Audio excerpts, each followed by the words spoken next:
Guys, I'm a nerd, and that is not a good thing. Like, I won't, like, mention liking Star Wars, and then I play League of Legends, or make the occasional anime reference. I'm not that guy. I'm the guy who, months before the release of Episode 7, was theorizing with his friends about Kylo Ren's lightsaber being the result of him overloading the Matrix or misaligning his focusing lens. I'm that guy you'll find at the dining hall at 2 a.m. in the morning arguing over Evangelion waifus. And I'm the guy who will take one of the most action-packed, exciting movies of the year and talk about Diegesis. There is so much I could talk about with Baby Driver, the incredibly fluid camera work, the fact that every character is literally sex, Jamie Foxx being perfect, the fact that that girl is way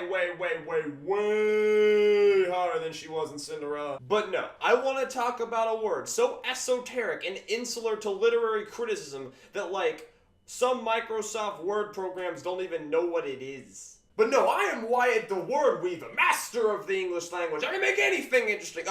Oh, you think I can't? You think I can't make you care about Diegesis, punk? Watch me. Watch me do this. I'm doing it right now. Right now. Right now. Okay, what in the sweet name of Haruhi's ponytail is Diegesis? Okay, in terms of film, the Diegesis is everything that takes place within the constructed world of the film's universe. All of the characters, for example, are not real people. They only exist within the context of that imaginary universe, and they can only be aware of things that exist in that universe. All of the elements that are generated within the universe of the film, we call those elements diegetic. And conversely, all of the elements that are not generated within the universe of the film are called non-diegetic. When diegetic elements interact with non-diegetic elements, that is called breaking the fourth wall, and is usually done in comedies where the tone can survive a little bit of stretch and pull and fans getting wacky, crazy, wonky, all that great Pearls for Swine stuff. When you can't tell whether or not the diegesis is supposed to be the real world and it kind of freaks you out a little bit, well, that's called verisimilitude, and it's usually done in books. By the way, read Slaughterhouse-Five. It's really good. Like, seriously, Slaughterhouse-Five is one of the great American novels. Read it. So the immediate question is, well, if everything that is generated within a film is diegetic, then, like, what isn't? Well, more than you'd think. Opening text and location labels aren't diegetic, and neither is most narration. The credits certainly aren't diegetic, and neither are the studio logos that precede most films. Some people have argued that the act of editing itself may be non-diegetic, but for the purpose of this video, the most important non-diegetic element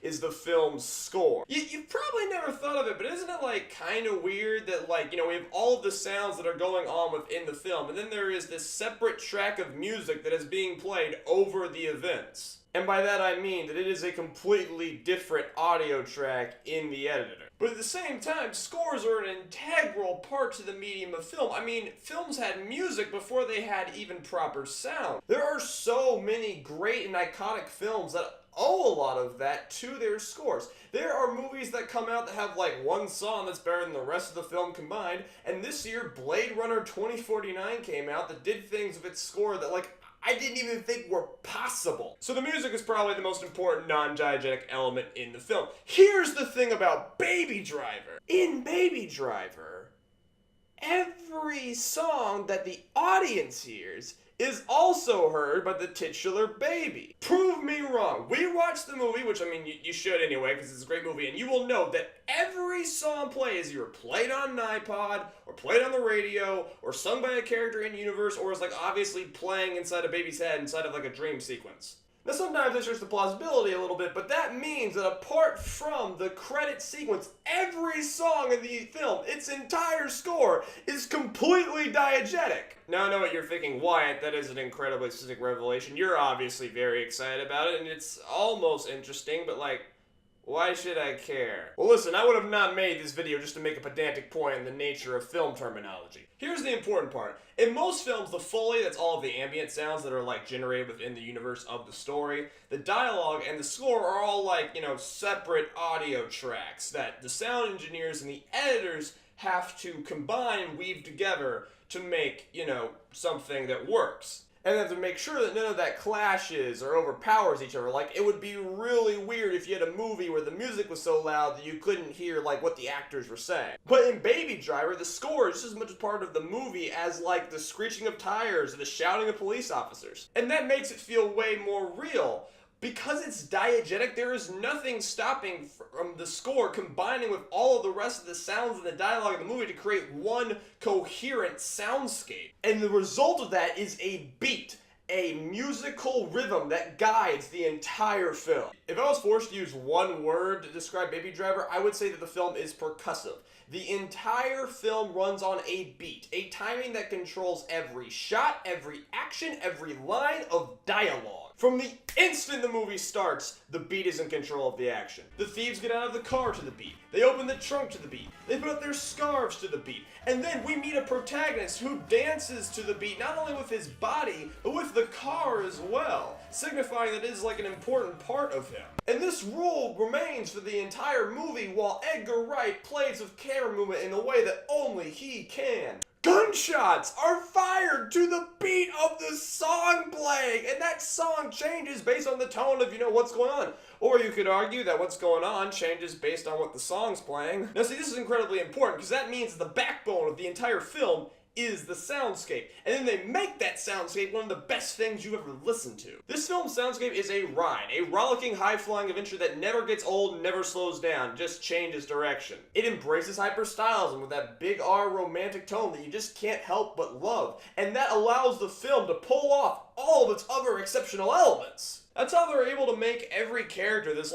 action parody who's too cool to exist in the real world but still feels like real. That's how they're able to make the romance compelling even though it is completely and utterly unbelievable and especially from the female's perspective kind of stupid. That is what allows us to love a main character who is for the most part a passive actor in his own story. That's why the film is able to get away with silly visual flourishes.